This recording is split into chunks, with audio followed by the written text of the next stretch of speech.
When you have a party, hold your heart. Hi, I'm Albert. Welcome to the show. This is Albert's Adventures Part 3, Episode 2. For this episode, I have my friend Andy Girard.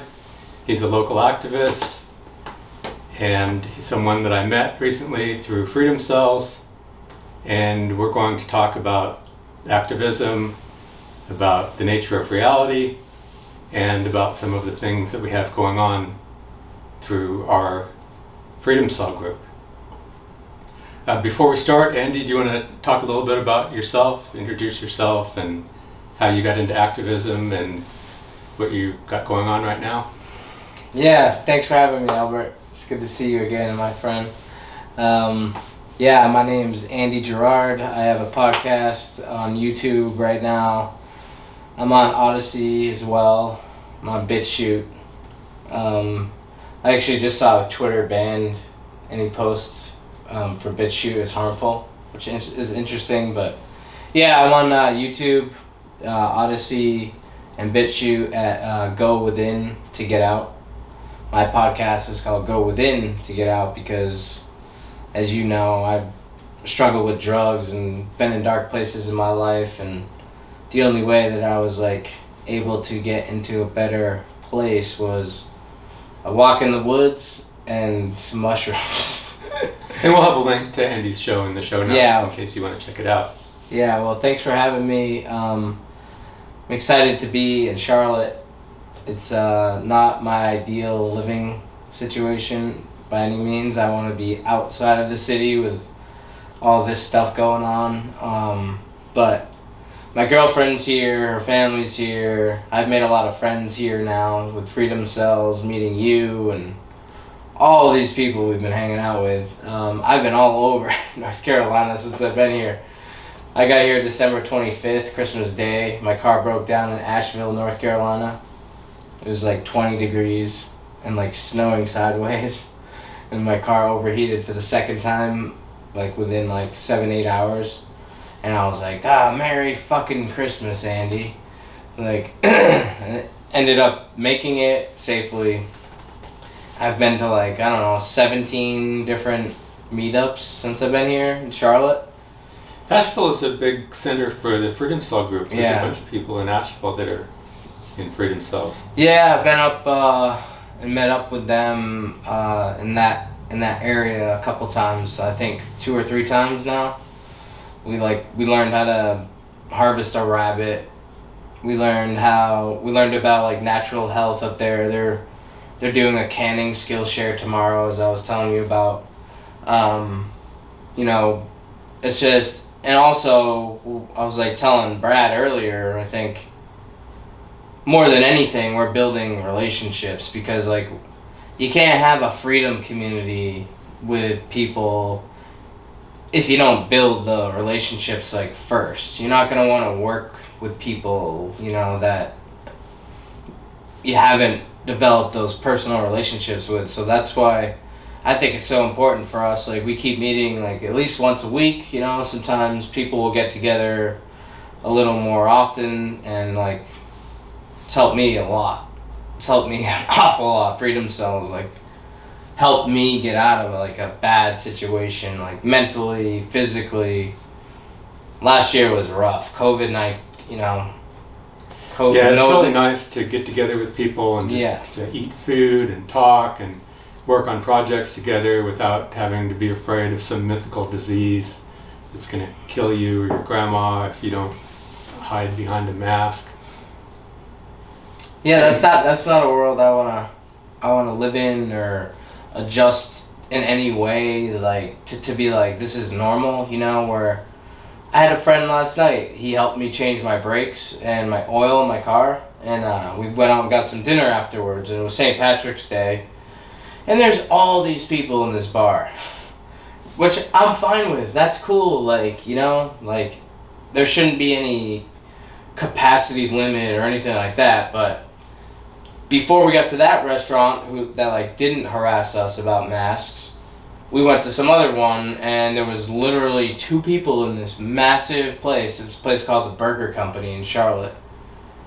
don't go there if you value your rights, because they're not going to respect yours.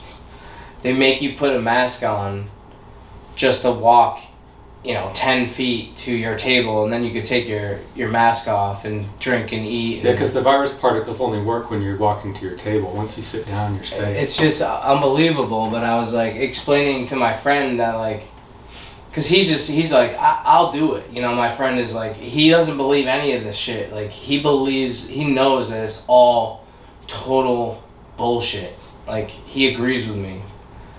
But he'll still put the mask on to comply, and I try to drill it home to him and explain to him, like, hey, like, that's how and why we're in this situation, is because there's enough people like you that are like on the fence about things, that are just complying because you don't want the confrontation, you don't want to be harassed, you don't want to have to defend yourself, which it's like, it gets tiring. When I left your house the other night to come collect my phone, I was driving back and I stopped at this natural food store up here, Berrybrook Natural Food and Vitamins. Uh-huh. And they had like smoothies. I was going to get like a tuna sandwich or something. And I go in there without a mask and I'm looking around some of these natural products or whatever. And I'm in there about 5 minutes. I stand up and this woman's like right here, and she's like, "Oh, sir, you can't be in here without a mask." And I'm like, "Excuse me?" I'm like, "I've been in here 5 minutes already." I'm like, "I have a medical exemption." And she's like, "Oh, well, that doesn't matter." I'm like, "What do you mean it doesn't matter?" I'm like, "Of course it matters." I'm like, there is no law that says I have to wear a medical device. The only person that can tell me I have to wear a medical device is my actual doctor, because it is considered a medical device. Yeah, that's surprising, because that's not a corporate place. I've never been in there, but it's obviously just some little hole in the wall, That's not a corporate place at all. Company. On the outside, she has this big sign that says, "No shoes, no shirt, no mask, no service." And then you walk in there, and that conversation continued a little bit, and I was like, "It's not a law." And this woman goes, "But it's our law." And I was like, so Berrybrook Natural Foods and Vitamins makes laws now? I'm like, you're a public accommodation. You're open to the public. I have every right to be in here. And she just like wanted to hear none of it. I got my little pamphlet, the mask pamphlet that says masks are pose a serious risk to my health, to the healthy. And she just wants, and I'm just like, those are the days when I want to have my camera on, just stand there and be like, please call the police, because they're gonna come down here and they're not gonna be able to produce a law that I'm breaking. I want to talk a little bit about the stuff that we have going on. Yeah. That we've been meeting every Friday at Phil's place and working on a little community garden there. And that's really cool. We get 5 or 6 people there usually, and we have potluck, and we work while it's light, and then we go in the house and eat and have a great discussion. And then last Saturday we went out to Doug's farm out near Monroe, and he's set aside about an acre for us to work with. And you and me and Brad and Doug were there, and he had a rototiller that he had rented, and he had his little tractor that he scraped the sod off with, and we rototilled it, and he brought compost over from his compost pile, and we tilled it in, and then we extended an electric fence around it, and we've got it all set up to start growing stuff. I'm really excited about that. And then tomorrow at Phil's place, we're gonna have a start party. We're gonna take a bunch of starter trays and some potting soil and a bunch of seeds, and we're gonna start a bunch of tiny seedlings that we're gonna grow indoors until it's warm enough to plant them. So I'm really excited about that. I'm really excited about learning how to grow food. Me too. And about just learning how to do this kind of stuff that you do on a farm, tilling, running fences, weeding, what to plant and when, and what works well together, what doesn't. I mean, these are real solutions. Like the things that we're doing, we're building community, we're building our network, we're building our we're educating ourselves by just being around other people and being willing to listen and to be like, hey, sign of true intelligence is understanding like you can, and having the knowledge that you can learn anything from anyone at any time. It doesn't matter how old they are, doesn't matter what color they are, where they come from, what their religious beliefs are. That's a sign of true intelligence, is when you can get that out of your everyday life. Is like you can learn a lot about the world by going and hanging out with a 2-year-old or 3-year-old for an hour. Yeah, but if with somebody like Doug that knows a lot about farming, then the possibilities are endless. Oh yes, we have a great resource in Doug. I mean, he's got 3 horses, 3 goats. He's got 70 chickens. I mean, and the fact that he opened up his land to welcome us there is like, I mean, I don't know about you, but I'm personally like deeply grateful, as I'm sure you are too. And it's just like, that's real community. That's a real solution right there. That's money. And we can thank that's money right there. We can thank the scamdemic for all of this. Yes. Without the scamdemic, I would have met you. I never would have met Doug or Brad or Phil or any of the people in our group. I'd still be hanging out with my friends in California that I now realize are totally lost. And so I'm really grateful for this scamdemic. And it's been a huge motivation, because basically what's happening is that they're creating a world that's going to be impossible for free-thinking people to live in. And so they're forcing us to go outside of their system and create our own world.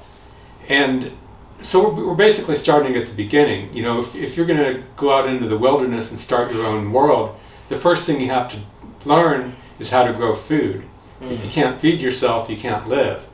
And so we're starting right at the beginning, learning how to grow food, and then we're going to build from there. And it's so exciting to see it happening, it's that we're doing it. We're actually doing it. To actually be a part of it, yeah. It's like, when we watched, I don't know how much of there was an event, the Greater Reset at the end of January. I don't know how much of that you watched, but I watched a lot of it.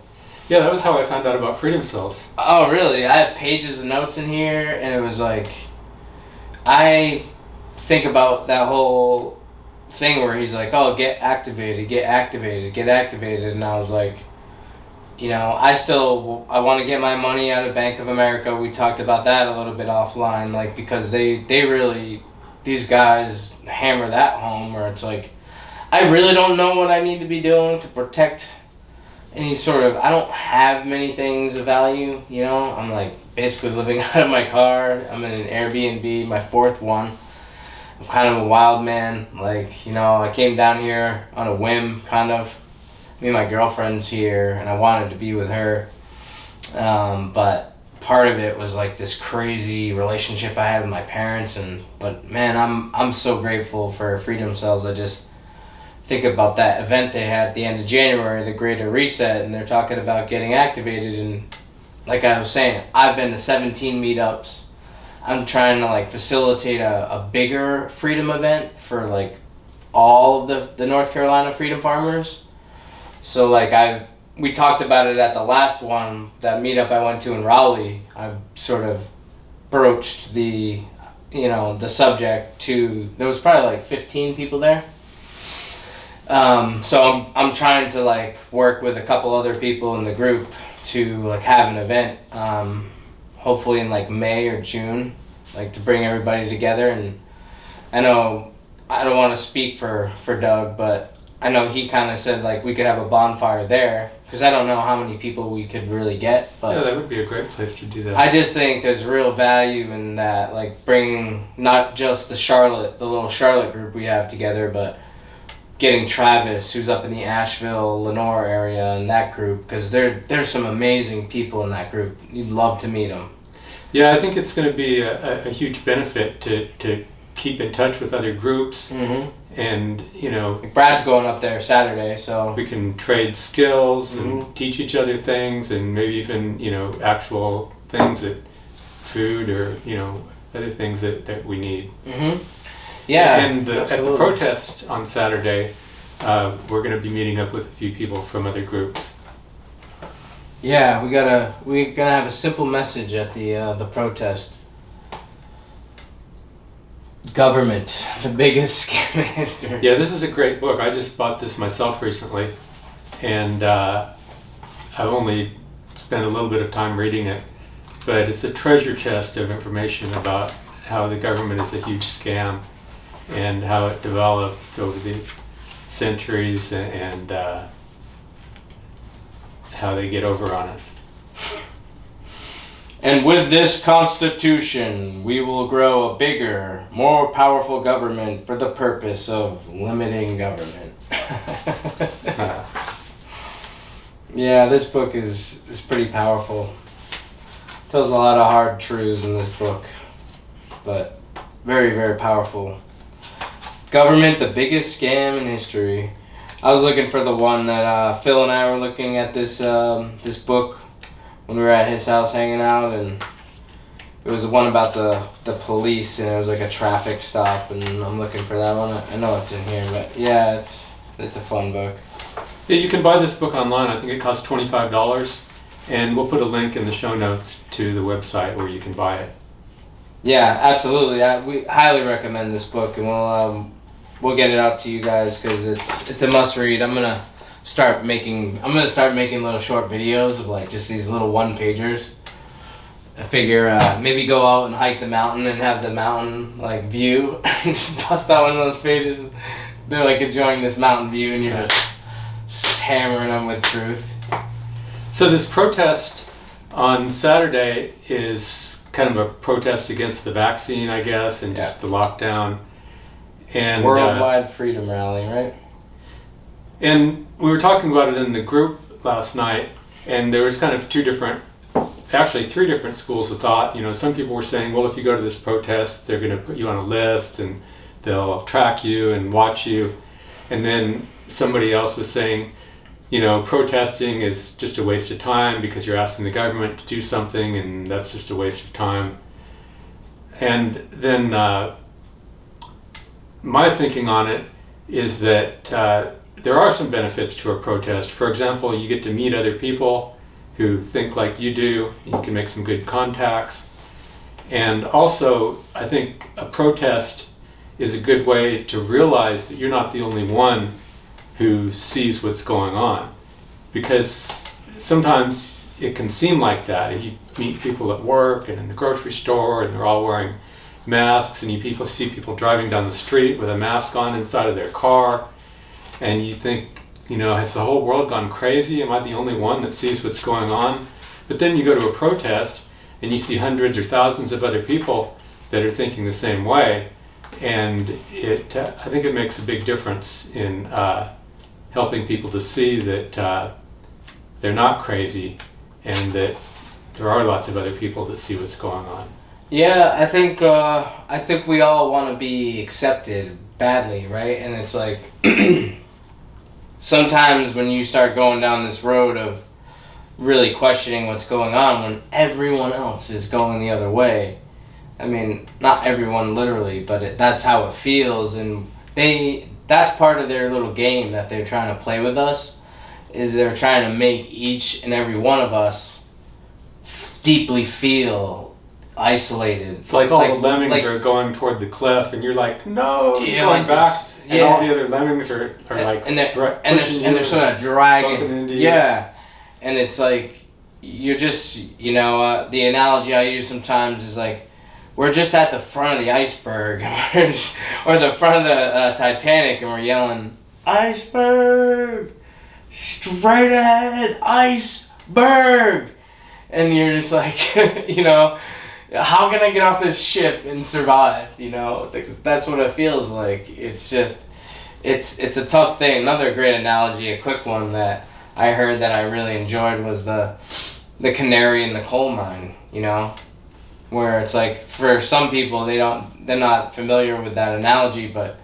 you know the coal miners, they would go into the mines and they would bring the canary with them because there would be dangerous gases that they would be exposed to, and as soon as that canary stopped singing or whatever, or was like slowing down, they would know as a warning, like if as soon as that bird stops singing, we're in big trouble, you know. So it's like that's all I'm trying to do is to provoke thought.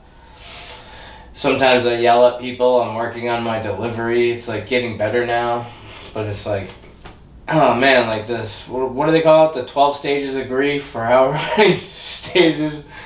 Excuse me. I've seen you talking to people at the farmers market, and I thought you were really effective at getting people to think about what's going on and consider a different point of view.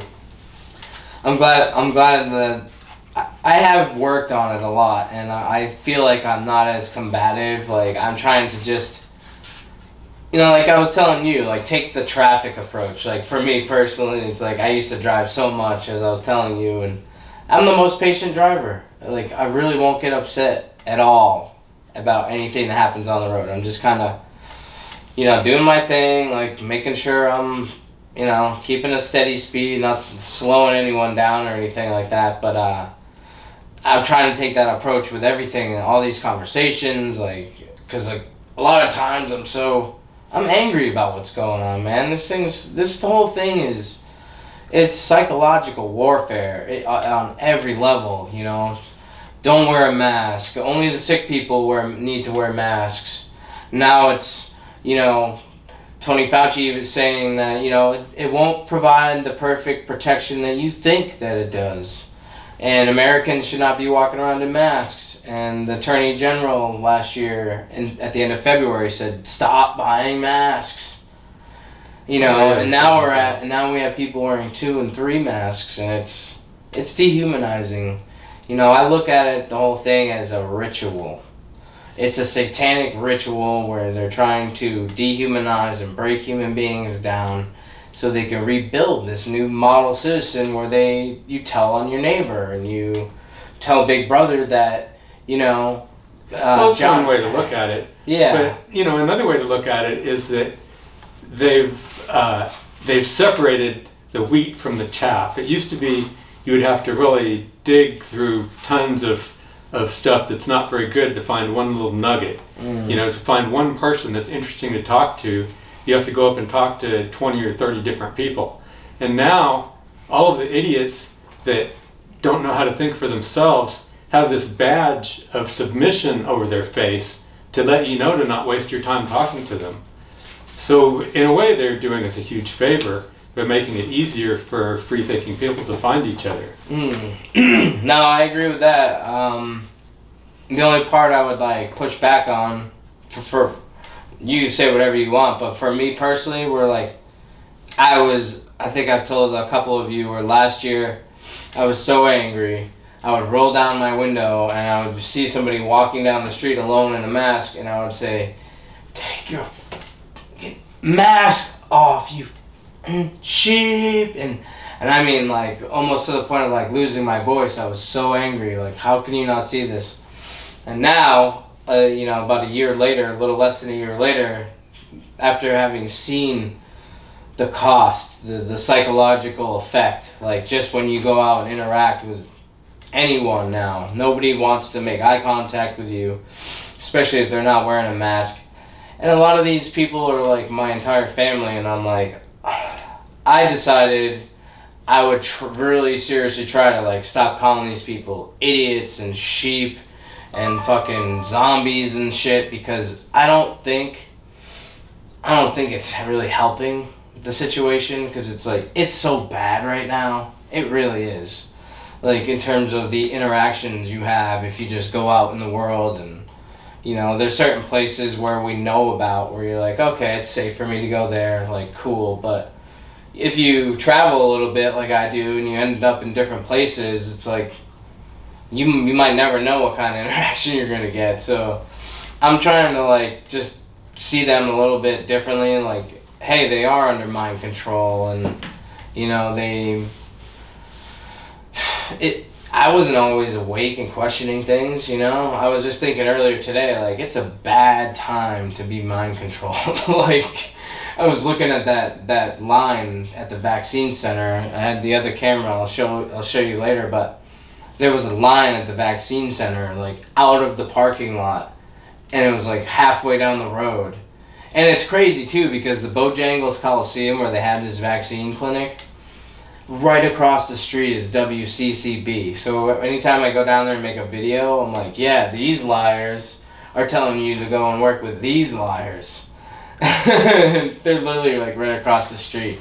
But the line was just out, and I'm just like taking this video, and I'm like, reading off of some other news headline that out of New York, apparently they're already talking about how New Yorkers are going to have COVID passports to go to sporting arenas and to travel and to maybe get into some stores. That already came out. That was a headline on March 3rd. That was 2 weeks ago. That's old news.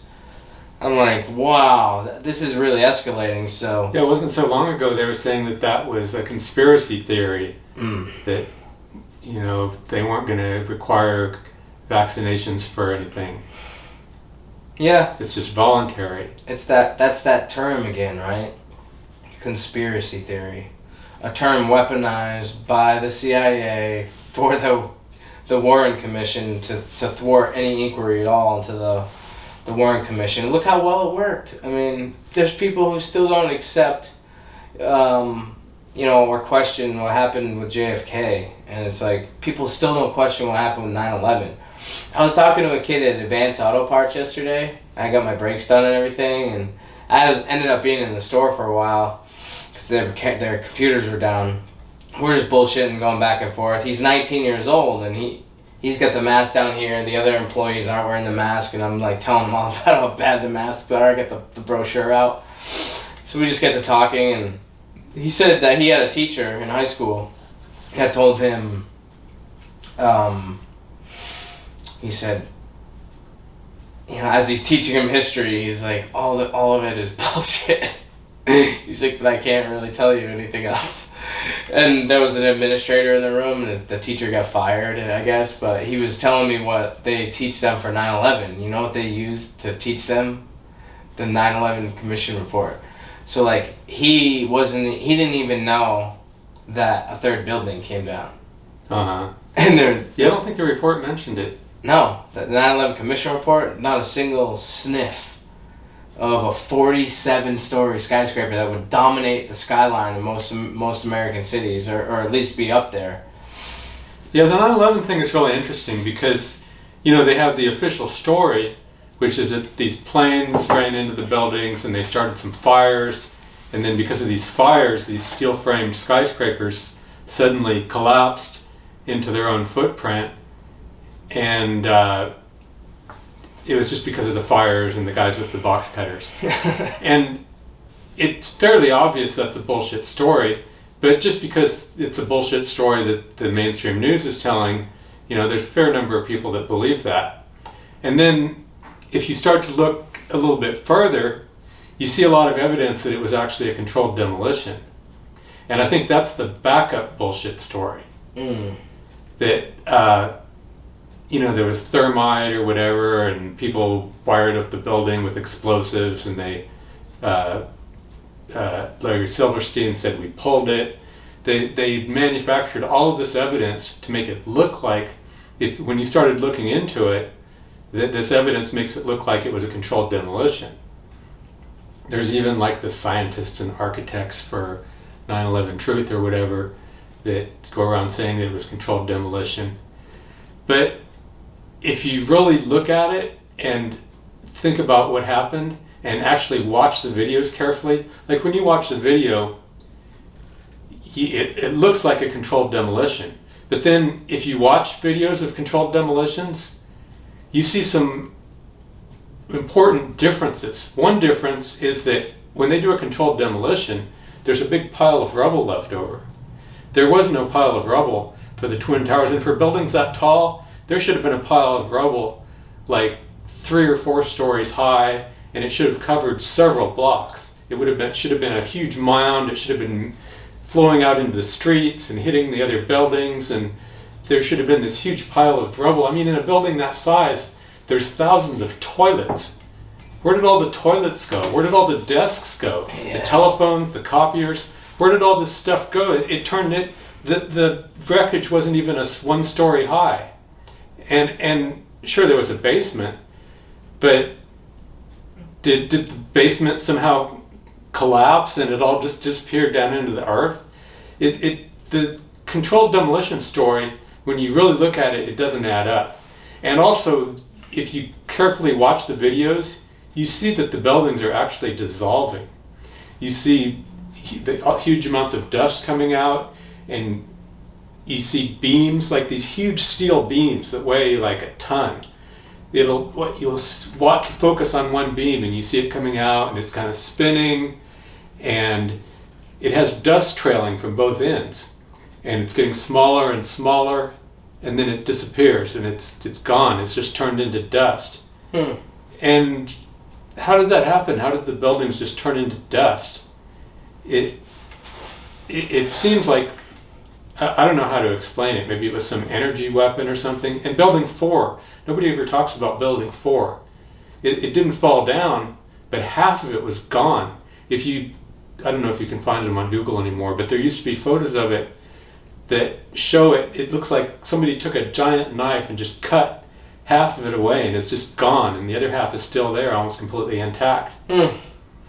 Yeah, there was so many strange things that happened with 9/11. It's like, I think that's like, you know how a lot of times we get into like psyops and things like that, where it's like there's so many people that argue about like the real true facts of what happened at 9/11, because I do think it's very important, but it's like people start arguing about that, you know, and then we get caught up, and then it's like we get away from the bigger picture of like, hey, there are obviously grave problems that we're facing, and like exposing the truth of 9/11 is very important. But I was kind of the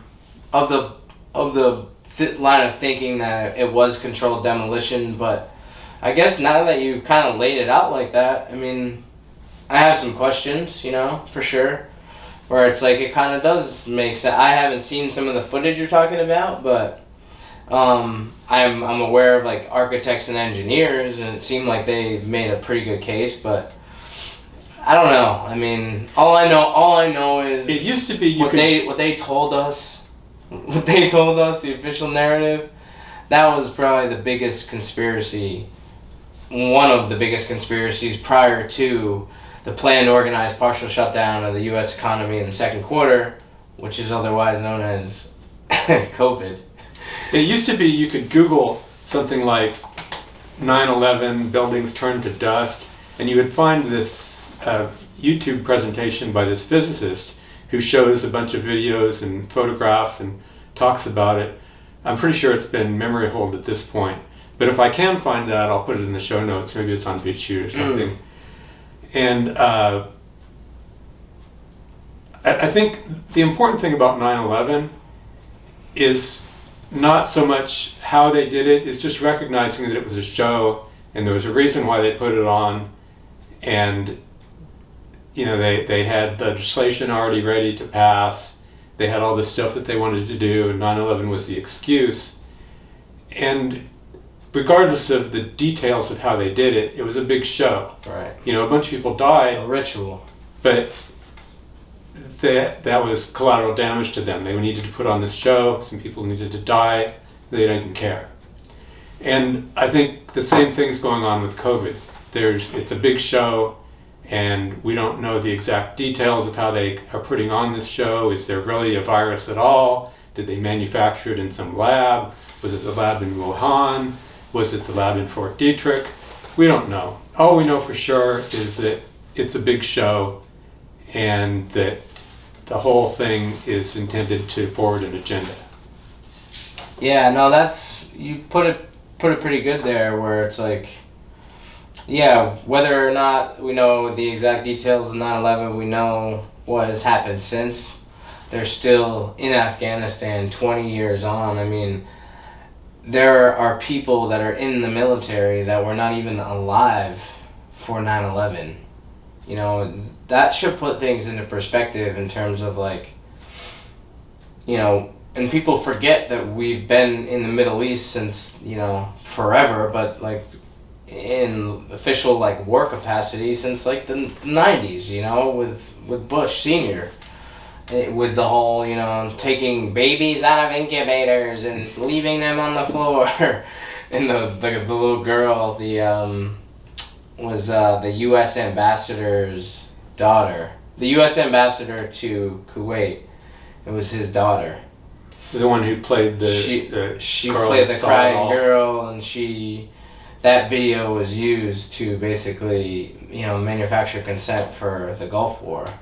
And it turned out that she was completely coached by this consulting company, this PR firm. I forget the name of the PR firm. I saw it on Corbett, but it was... Yeah, they have a long history of using kids to forward their agenda. Yeah, they sure do. It's it's crazy. Yeah, we're talking about whether this whole thing's real or not. Like this book, The Contagion Myth by Dr. Thomas Michael Cowan and Sally Fallon Morell. Like, I don't know if you've read this one yet, but No, I haven't read that one. this is The Contagion Myth. It basically calls into question everything that we think we knew about viruses and how people get ill, and it challenges germ theory in here. Like, just here, like in the leaflet, is like, it was Louis Pasteur who convinced the skeptical medical community that contagious germs cause disease. However, he eventually admitted that the whole effort to prove contagion was a failure, leading to his famous deathbed confession that the germ is nothing, the terrain is everything. So that's Louis Pasteur, who, just a note, was a Freemason. So in these memoirs, in these diaries that he had that were recovered, he admits that the whole effort to prove contagion was a failure and that the germ means nothing, and it's all about the terrain, where it's like, I saw a meme where it was like a dirty fish tank on the left-hand side, and the fish was like jumping out of the top, and on the right side was a clean fish bowl, and on the left side it said vaccinate me, and on the right side it said clean me. Like, that's all it is, literally, when you think about germ theory versus terrain theory. It's like people get sick because of what's going on in their bodies, you know, as a reaction to all these toxic environments that we find ourselves in, where we're getting sprayed from these geoengineering programs that are affecting the bees and the trees and spraying toxic metals. We're getting poisoned from the fluoride in the water, from the genetically modified foods in the grocery stores, on the shelves, everywhere. Almost everything that people get is full of pesticides and chemicals, and then they put aluminum, mercury, formaldehyde, and all these other crazy metals in a syringe and call that medicine. I mean, I've heard a little bit about this questioning of germ theory, and I'm not really convinced. I'm definitely going to investigate more, and I'm definitely willing to question germ theory. And, you know, even though I've experienced being around someone that, say, has a cold, and then I feel my nose itches and I feel like I'm getting it, and then I catch a cold, but that's just anecdotal evidence. And, you know, it's very easy to underestimate the power of the placebo effect. And maybe I've been experiencing the placebo effect this whole time. Maybe when I'm around somebody with a cold and then I catch it, I'm just doing that because I expect to.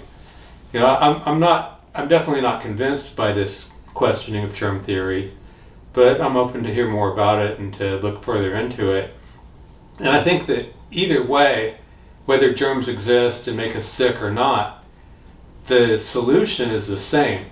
Either way, we need to drink clean water, breathe clean air, eat good food, exercise, avoid stress.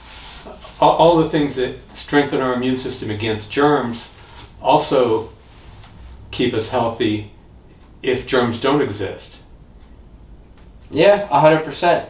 I think what's been lost, and it makes a lot of sense just when you think about it from a common sense standpoint, where they're not saying that I can't pass germs to you. They're saying I can't pass sickness to you. And this book highlights a study that was done during the Spanish flu, right? This is really powerful, just this one study. I talk about this study like in all my videos because they, think about it, right? These people, they control all of our brothers and sisters with repetition. Mm-hmm. So I think if we're going to be effective as activists or people that want to like get people to change their thought, unfortunately, you know, to subscribers, my subscribers, like that's how it's got to be done, is repetition from our side too, where I take this study and I'm trying to like ram it down people's throats in a way. I'm not going to force my beliefs on anyone or anything like that, but the study shows it takes 10 people that were symptomatically sick with the Spanish flu, right? At the time, which we know there's all the controversy about it not even being the Spanish flu, but that's a separate thing. The study took 10 people that were sick with symptoms. They had 100 healthy volunteers from the Navy, and they took the 10 people, they took blood from the sick people and tried to inject it into the healthy volunteers. Nobody got sick. They took mucus and snot and injected that from the sick people into the healthy people. Nobody got sick. They took the sick people and put their mouths like 2 inches from the healthy people. The sick people would breathe out and the healthy person would breathe in. And they even had the sick person coughing in their face. Not one person even got sick. So it's like, that to me is science, because it's something that's observable, it's repeatable. Anyone could really do that if we had the tools to monitor, you know what I mean?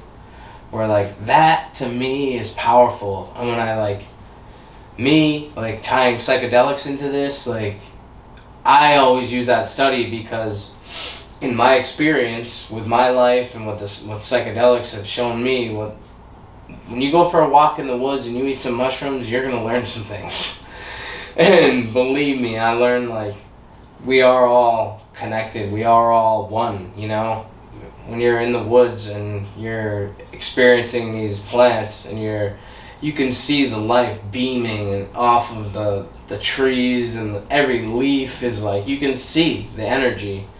You go put your hand on one of those trees and your hand just sort of becomes one with the tree, and it's like, you know, we're all connected. And when you hear a study like that, where it's like, I don't get you sick and you don't get me sick. Think about the benefit of using something like germ theory, where like, these people have plans for generations, you know, to control people. Where if you could, germ theory lays the foundations for people to eventually become more and more frightened of one another, because there's all these contagious diseases out there. Like, they even prove that like there's never been one single virus. There's another doctor, Dr. Stephen Lanka, where he has research where they've never once isolated a virus and shown that virus causes that disease, and he proved it in court. He proved that he won a court case that proved that the measles was a complete fraud. Was that here in the U.S.? No, it was in Germany. Oh yeah, I think I heard about that one. I think it was in 2017. He won a court case about the measles. Basically proved that the measles, like, you know, it was complete, you know, it was completely unfounded. And so you look into his research, you read this book, you consider that study, you go for a walk in the woods with some mushrooms, and you know, like, because last year I didn't listen to a word they said.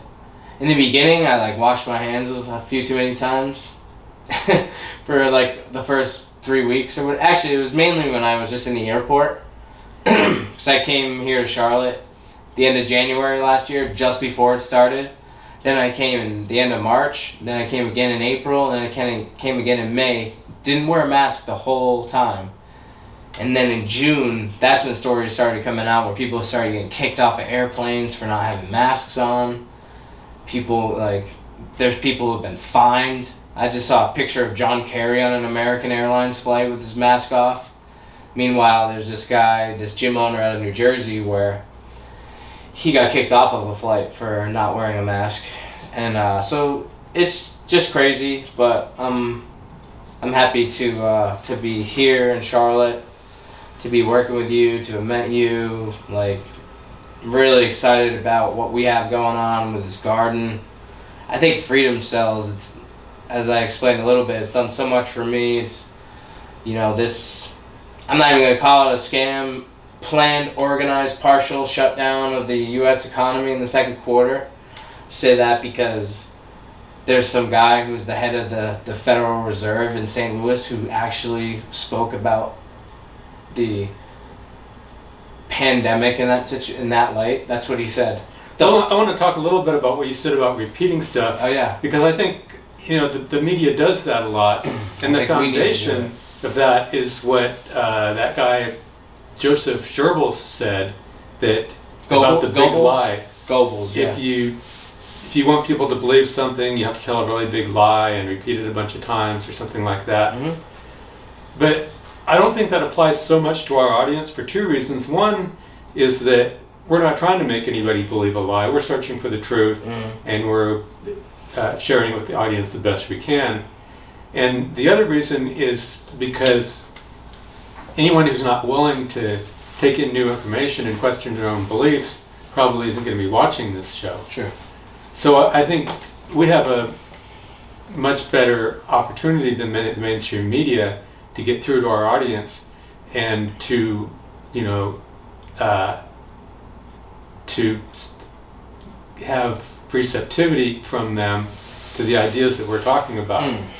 Yeah, I think, yeah, those are great points. Coming at it in a different approach, where trying to get people who tune in here to, like, also get themselves activated, and maybe us reaching out, like, I mean, we don't look like we would necessarily be friends on any given day or whatever for people, like, looking on the outside, but just bringing people together of different backgrounds. Like, it took you out of a bit of a shell, and I was kind of having a difficult time, like, with the whole COVID thing and accepting it and all these relationships I had, but it prompted me to, like, ooh, something's pulling me, like, there's something big going on here, and it's they're not telling the truth, and they're not gonna stop. You know, they have trillions of dollars invested in this stuff, so we need to come together, like, in ways that we've never seen before, and, like, this is doing it, you know. And, like, I can't, like, wait to show, like, some of your audience that some of the things we've been working on, because I have a lot of footage about these things. I'm going to make some videos and post on my channel. Just that there's strength in numbers, you know. And we go to the farmers market and we talk to people, and we're going to go to this rally on Saturday and just try and, like, make it be known we do not consent, and, you know, kind of see what's going on, see what kind of resistance there is. But always concerning with George Soros kicking around. What kind of... And where's that rally? We might as well mention where it's going to be at. Yeah, I think it's 800 East 3rd Street at noon on Saturday in Charlotte. 800 East 3rd Street. Yeah. So Saturday the 20th at noon, right? I think it's... So yeah, we'll meet up. We'll get a group together, and we'll get down there and make a little bit of noise and just show that there's solidarity in our group, and, like, maybe try and find you know, a few more people that want to talk about freedom. So we have about 10 minutes left, and since the focus of this show is the nature of reality, I want to talk about that a little bit. And I think a good doorway into that discussion is the idea of the flat earth. Now, you've mentioned that you're interested in the flat earth idea, and I know a couple of other people who are into that. I personally don't feel like the Earth is flat.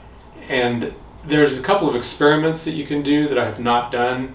They say that if there's the Coriolis effect, that if you're a gun expert, which I'm not, but apparently you can shoot a gun one direction and the bullet will move because of the rotation of the Earth, and then if you shoot the opposite direction, the bullet moves the opposite direction, and that you can prove to yourself that way that the Earth is round. There's also an experiment that you can do if you go to a curved coastline and get that right down to the beach, and say if it's 20 miles between 2 points on the coast, you can look up on the internet the calculation for how many feet the ocean should rise between those 2 points. And if you set 2 yardsticks right at the water's edge and sighted across, you should be able to tell whether the Earth is flat or not. Now, I haven't done either one of those experiments. My basis for thinking that the Earth is a ball is that when I extend my energy down into the Earth and I focus on what I'm experiencing, I feel a big round object, and I feel my energy going down to the center of this big round object. So for me, it's really subjective, and who knows, maybe I'm just imagining my energy going down to the center of the Earth. Maybe you've been programmed to imagine that. But you're asking about the nature of reality, right? Well, I think the programming is really. I'm intrigued definitely by flat Earth, and I hear what you're saying with those experiments. I'd like to see them done. I would like to look into them a little further, because I am still trying to wrap my head around the whole discussion of flat Earth, and for me, as I've mentioned before, I'll start really, you were saying, what you perceive and what you feel, right? What do I feel? I feel like I'm flat. Everywhere around me appears flat. I go up. It does look flat. So when you go out and look, and you have space and the horizon, and think about it, horizon, right? Horizontal. I think about words a lot too when these things come into play, because that's how they've tricked us up with so many things in different areas, is with words. But yeah, the horizon. I really like the stuff that you've brought up about the meanings of words and how they go together. We could do a whole show just on that. Oh yeah, words are so crazy. You just look at the word words. You put an S in front of words, and you have swords, and swords hurt, and they cut, and they kill, and you have spells or spelling, and all spells are simply spelling. It's using words, it's writing, it's talking. They actually say the closest thing to a real shaman or a magician is a writer. Because he can write things and then make the world appear as, that's casting spells, and there's a lot of words that are very interesting. I guess a really great documentary about that too. I haven't seen it yet, but a really good friend of mine that I love. She's really open-minded, and she's very spiritual and stuff. I went to a peyote ceremony with her. She says that this documentary, The Golden Web, is all about this. Or she says, if you watch this documentary, it's a 6-hour documentary or something, but she's you might never want to speak again, because The Golden Web. The Golden Web, yeah. I'll check that out. I've looked it up. So back to the flat Earth thing. One thing that's really interesting is the UN logo is a flat Earth map. Earth map. I was telling you, the World Health Organization's logo is. Why is that? Why would the UN, why would the United Nations make a flat Earth map into their logo? It's an interesting question.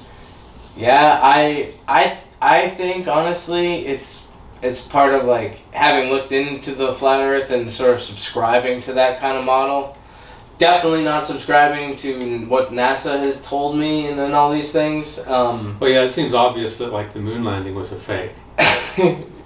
Yeah, we talked about the actual rover, right? Where it's like it looked like it was like strewn together with foil. with like coat hangers and there's all these crazy videos of like Brad was asking me earlier at dinner. He's like, what do you think about the space station? And I was like, total bullshit. I said, there's videos of like from NASA, like sponsored officially by NASA, where like there's an astronaut and he appears to be floating, and they have these 0G planes, you know, that you can simulate the. Have you ever heard of this? Oh yeah, they fly up and then back down and. No, but you can actually fly on the plane. And when it's going through that arc, you know they go down at the right rate of speed so that you're weightless inside the plane. So you've seen that before, where they have that technology, just like anybody can go and do that, right? They have all these tricks.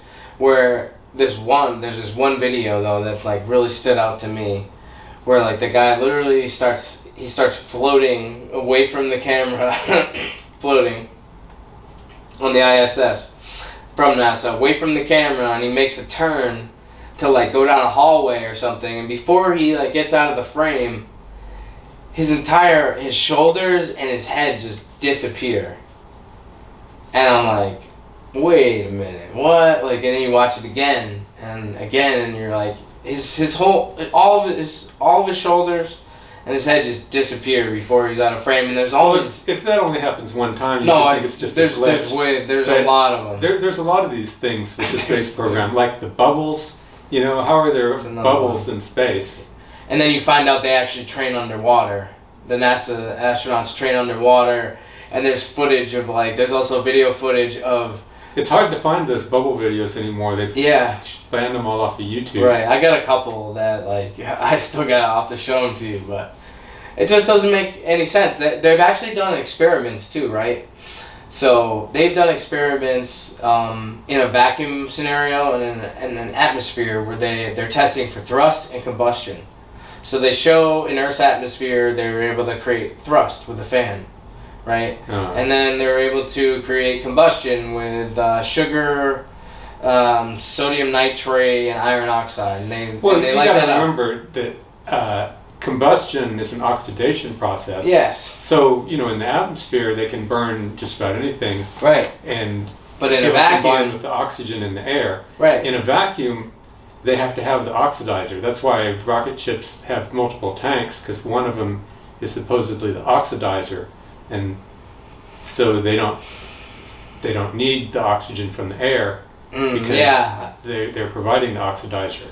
I don't know about that. I just know that I've seen these experiments where it's like they can't create either of those things. That's just a thing for me. It's a question I have. And then NASA admits, right? NASA admits that they don't have the technology to get out past low Earth orbit. They admit this. There's speeches from Obama where he's like, early on in the next decade, we're going to create a test of, what does he say? Anyways, he's like, that are going to permit us to get past beyond low Earth orbit. And it's like they admit that they can't get beyond low Earth orbit. And low Earth orbit is only 1,200 miles away. So below the Van Allen belts. Well, they say the Van Allen radiation belts are 1,000 miles to 25,000 miles, so it's like right at the edge there where low Earth orbit would be. But there's zero evidence. Like all the pictures that have been given to us, that have been presented to us of the Earth from space, every one of them are all CGI, and NASA admits that they're CGI. Or paintings. Exactly. So that's another thing for me that's like, wait, what? You mean what? 6 back-to-back moon landings from 69 to 72, and we're in what? 2021? It's been 49 years. There's an amazing video of this little 8-year-old girl, Buzz Aldrin, and she's sitting there and she goes, why haven't we been back to the moon in such a long time? And Buzz Aldrin goes, that's not an 8-year-old's question, that's my question. He goes, because the truth is, we didn't go there. And that's the way it happened. And if it didn't, he goes, and if it didn't happen, then it would be nice to know why it didn't happen. I think it's pretty clear that the moon landing was faked. A lot of these things are just, you know, there's a website, the Center for an Informed America, and he has this article called Wagging the Moondoggie with just pages and pages of evidence and photos from NASA, and it just proving 50 different ways that we didn't really go to the moon. And so there's really no disputing that. The flat Earth thing is more iffy. I'm 90% sure that I live on a round ball, but because of my research into the nature of reality, I can't help wondering, you know, to how far does it go? To what extent are we each creating our own reality? And could it be that I live on a round Earth and you live on a flat Earth? And the differences between the round and flat Earth are so small that we can still create a shared reality, even living on different shaped planets. Yeah, no, I hear that. I like that, because it's, you know, regardless of what you think or feel in that regard, to whether it's round or flat, this is what you just said, basically, is the highlight of what you just said, is that we can share a new reality, a different world, a better world, where it's like, just because you're experiencing that, and that's kind of where you're settled in, like, I would encourage you to go look more into flat Earth and some deeper questions there, because I really think there's something there. Like, I'm feeling it deep inside of me. Like, it's really like screaming at me, which is cool. I like it. It's a fun feeling of like wanting to go inquire, and you know, where I'm not like marrying myself to it. I'm not calling myself, I'm not this or I'm that, but it's. So you're not a flat earther? No, I'm not. I'm just a person asking questions, man. I always say this, like, I'd rather have questions that can't be answered than answers that can't be questioned, because I don't know, like, if you've noticed, but that's like, a great saying. But it's amazing. I love it, you know? It's like, it's just, that's where I come from, because I look at people that like subscribe to, you know, the earth being round, and it's like, I look at someone like my brother, who I love more than anything, you know? But like, he would like get angry and like try and fight me, like if he was drinking a little bit or something, you know. It's like over that, and it's like, if two brothers can't have a conversation, and I can't present different whatever video clips or pieces of information without somebody getting so worked up that we let that like sort of. Well, this touches on what I talked about in we can't let that divide us. This touches on what I talked about in the intro, the danger of questioning your own beliefs. And for most people, it's very frightening to have your beliefs questioned, because your beliefs basically make you what you are. You are a person who believes this and that. If you change a belief, then you become a different person in a way. And the person who believed that thing no longer exists. So to have your beliefs challenged is to be threatened with a loss of existence. And it's very frightening, and many people turn that fear into anger and use that to ward off any danger of having their beliefs questioned. Sure. I think you just said something there. You said a word about 5 times. You said believe. Remember, we were just talking about words and the power of words and how they're used and how they make their way into people's subconscious mind and they play tricks. You said the word believe like 5 times there. It's dangerous to question your own beliefs, because it's going to separate you from who you think you are and all these things that you thought you were, and I'm this and I'm that. But within the word believe, I always like to try to point out in certain situations, is the word lie right in the middle of that word. Believe, belief, those are all lies, you know, like those things that we once thought we were or had to be. It's like, no, we could be so much more than that. Once you like tap in with like what's really going on in there, like, you know, in this area. Yeah, I'm starting In to your realize more than more that anything that I believe is a lie. Because if it wasn't a You gotta lie, think it, you gotta feel it, you I gotta wouldn't know. have to believe it. You know? I mean, I don't have to believe that the sky is blue. I can go outside and look at it and see that it's blue. Right. Yeah. I think, you know, as often as we can, we have to get our eyes on as much possible physical, you know, evidence as we can. And then in many regards, it's just not possible for us to do that with certain things.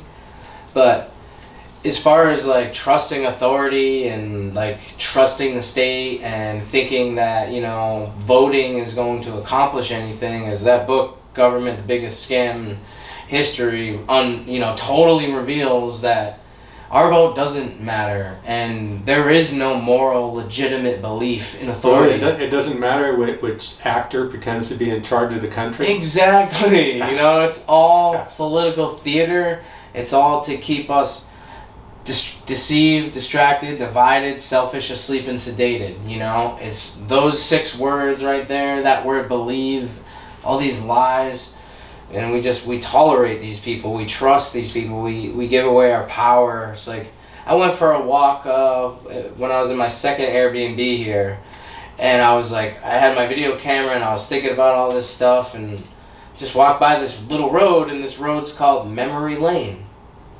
And you know, I didn't even notice it the first time. And when I'm walking back, Memory Lane. So I start thinking back on my life. I was thinking about the concept of trust, right?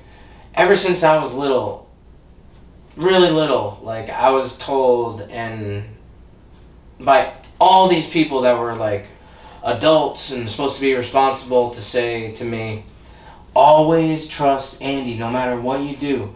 Always trust your gut instinct.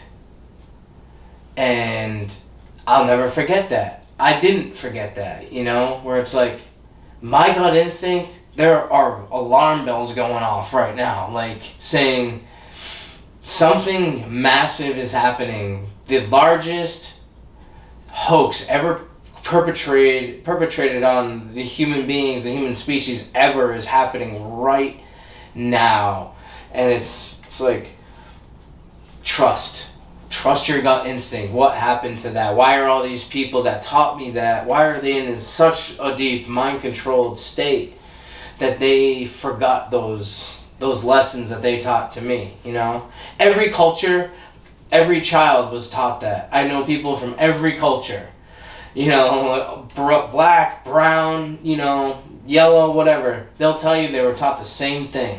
Yeah, it's important to trust your gut instincts, but I think it's also important to trust yourself. Yes. To trust that you're powerful. That you're not going to create a reality that you don't enjoy. That everything that you're creating is what you wanted and what you worked for your whole life to get. And your job is just to figure out what you can get from it and how to best enjoy it. And I think that's a good note to stop on. We've gone a tiny bit over an hour, so let me play the outro here. And let me thank you for being on the show. And that's our show. Thanks for having me, brother. It was fun. Till next time.